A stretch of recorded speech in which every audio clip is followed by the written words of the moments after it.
आज बात करेंगे एक कंट्रोवर्शियल मुद्दे पर, जाति के आधार पर जनगणना होनी चाहिए या फिर नहीं होनी चाहिए।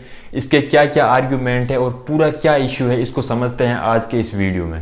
देश में जातीय जनगणना को लेकर बहस जारी है। ये तो जातिगत जनगणना तो केंद्र सरकार का काम है, सब जगह का पता कर लीजिए, सारे देश के लोग बोलेंगे। केंद्र ने जो पारित किया कि राज्य अब तय करेगा कि ओबीसी में कौन सी जाति को डाला जाएगा, किस बेस पे डालोगे भाई।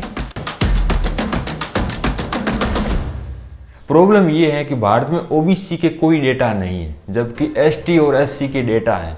तो यहाँ पर यह सवाल खड़ा होता है कि आखिरकार ओबीसी के डेटा क्यों नहीं है। कास्ट सेंसस का मतलब ये है कि जाति के आधार पर जनगणना करना, और भारत में पता है कि आपको जाति के आधार पर आबादी को बांटा गया है।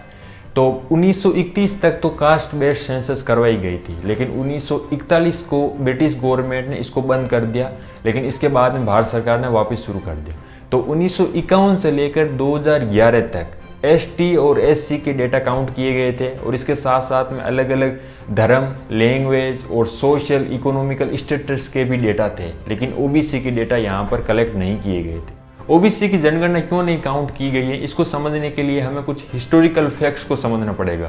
देखिए, 1951 में आज़ादी के बाद में पहली जनगणना हुई जिसमें एसटी और एससी के डेटा कलेक्ट किए गए थे। क्यों कलेक्ट किए गए थे? क्योंकि आपको पता है कि संविधान में रिजर्वेशन की बात की गई, ये पिछड़े वर्ग की जातियाँ थी, तो इनका उत्थान करना जरूरी था। इनको एजुकेशन और बाकी अलग अलग फील्ड में इनका उत्थान करना जरूरी था, क्योंकि ये सामाजिक रूप से और आर्थिक रूप से पिछड़ी जातियाँ थी। यहाँ तक बात ठीक है, लेकिन 1960 में एक और वर्ग उत्थान तेजी से आता है, जो था ओबीसी, अन्य पिछड़ा वर्ग, अदर बैकवर्ड क्लास, जिसमें अधिकांश किसान थे। तो इन्होंने जब रिजर्वेशन की मांग की, आपको पता है कि इंडिया में रिजर्वेशन के आधार पर राजनीति कितनी ज़्यादा होती है। 1953 में काका कालेलकर ने एक रिपोर्ट प्रस्तुत की, जिसमें 1951 की जनगणना के आधार पर जो है अन्य पिछड़ा वर्गों की एक सूची तैयार की, जिसमें टोटल 2399 पिछड़ी जातियाँ थी और इनमें 837 अन्य पिछड़ा वर्ग थे। इस प्रकार से ये काका कालेलकर की पहली रिपोर्ट थी, जिसने ये सुझाव दिया है कि एसटी एससी के साथ साथ में बाकी जो पिछड़े वर्ग हैं उनकी भी सूची तैयार होनी चाहिए। जब ओबीसी की रिजर्वेशन की बात हुई तो 1979 को गवर्नमेंट ने मॉडल कमीशन बनाया, लेकिन इसमें सबसे बड़ा चैलेंज ये था कि अब पता कैसे लगाए कि ओबीसी की टोटल पॉपुलेशन कितनी है। इन्होंने 1931 की जनगणना का यूज किया और अनुमान लगाया है कि ओबीसी की जनगणना 52% है। मंडल कमीशन की रिपोर्ट को 1990 में लागू किया कि सरकारी नौकरियों में जो है ओबीसी को 27% आरक्षण मिलेगा। अब दिक्कत ये है कि ओबीसी की पॉपुलेशन एक्चुअली कितनी है, 2031 की जनगणना के आधार पर अनुमान लगाना कितना ज़्यादा गलत है, क्योंकि जहाँ पर 2011 तक 2031 से लेकर 2011 तक 3 गुना ज़्यादा पॉपुलेशन बढ़ी है, तो वहीं जाहिर सी बात होगी कि ओबीसी की भी पॉपुलेशन बढ़ी होगी।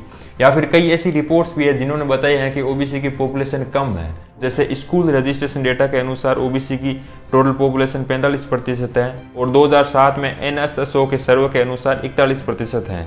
तो यहाँ पर सीधी बात यह है कि ओबीसी के जो भी डेटा है वो सही नहीं है, और बात यहाँ पर ज़रूरी इसलिए भी हो जाती है क्योंकि जहाँ पर जो इंडिया में जो रिजर्वेशन है वो कास्ट के आधार पर है।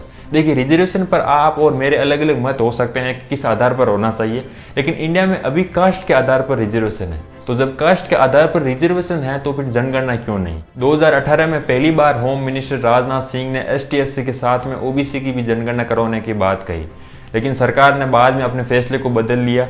11 अगस्त 2021 को पार्लियामेंट में एक मानसून सत्र के दौरान लोकसभा में एक प्रश्न के जवाब में नित्यानंद राय, जो कि union minister of state home affair है, उन्होंने कहा है कि सरकार कास्ट बेस्ड सेंसस नहीं करवाएगी। तो सवाल ये है कि गवर्नमेंट आखिरकार ओबीसी की जनगणना क्यों नहीं करवाना चाह रही है?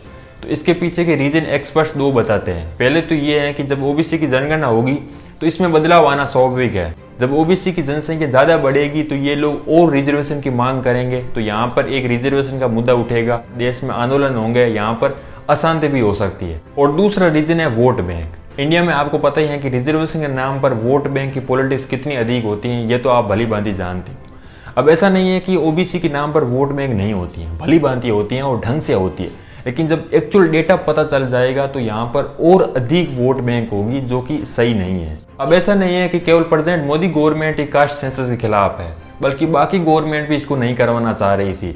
जैसे 1991 में बात करें तो कास्ट की सेंसस की बात उठी थी, लेकिन इसको टाल दिया। बाद में 2001 में बात करें तो यहाँ पर कास्ट की सेंसस की बात हुई थी, सेंसस कमिश्नर खुद ने कहा था, इसके बावजूद इसको टाल दिया। लेकिन बात आकर के फंस जाती है 2010 में, जब पार्लियामेंट में मांग बहुत ज़्यादा बढ़ गई तो मनमोहन सिंह की गवर्नमेंट मतलब कि यूपीए गवर्नमेंट ने SECC कंडक्ट किया था, जिसका मतलब ये है कि सोशल, इकोनॉमिक और कास्ट के सेंसस। पहले तो ये डेटा पब्लिक नहीं किए थे, लेकिन 2015 में आधे अधूरे पब्लिक किए थे। मतलब कहने का मतलब ये है कि अभी भी कास्ट के आधार पर सेंसस नहीं हो रही। वैसे आपकी क्या राय है, जाति के आधार पर जनगणना होनी चाहिए या फिर नहीं होनी चाहिए? कमेंट में ज़रूर बताइए। बाकी वीडियो पसंद आया है तो वीडियो को लाइक कीजिए और चैनल को सब्सक्राइब कीजिए। मिलते हैं नेक्स्ट वीडियो में, तब तक के लिए thank you so much for watching.